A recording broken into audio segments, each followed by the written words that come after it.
Hello guys, welcome to our channel, welcome to a new blog. সামনেই গেল বিয়ের মরশুম। তার মধ্যে উইকেট ডাউন হলো আমার এক বান্ধবীর। তারই গায়ে হলুদের কিছু ছবি তোমাদের সাথে শেয়ার করলাম। কেমন লাগলো জানিও। আর এগুলো ছিল সবাই আমার স্কুল ফ্রেন্ড, বহু পুরাতন দিনের বন্ধু, সেই ছোট্টবেলা থেকে যাদের সাথে পথ চলা শুরু হয়েছিল।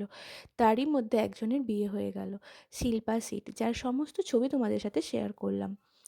এই দেখো, রাত্রেও সেজেগুজে চলে গেছি। রাত্রের বিয়েবাড়িতে তো আমাদের দারুণ মজা হয়েছিল, তার সাথে ভুঁড়িভোজটাও কিন্তু জমিয়ে হয়েছিল।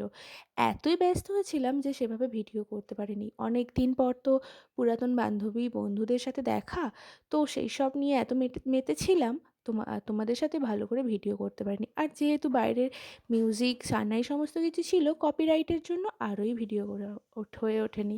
আর এই হচ্ছে বরবাবা জীবন। শীতের মধ্যে আমরা কিন্তু সোয়েটার চাদর কিচ্ছু নেইনি। সে তো স্বাভাবিক ব্যাপার, মেয়েদের তো ঠান্ডা লাগেই না, কিন্তু বাড়ি ফেরার সময় যা ঠান্ডা লেগেছিল সেটা ভুলবো না। এই হচ্ছে কাপল পিক, কেমন লাগছে সবাইকে জানিও। আর এই বরবাবা জীবনের সাথেও কিন্তু ছবি তুলতে ছাড়িনি।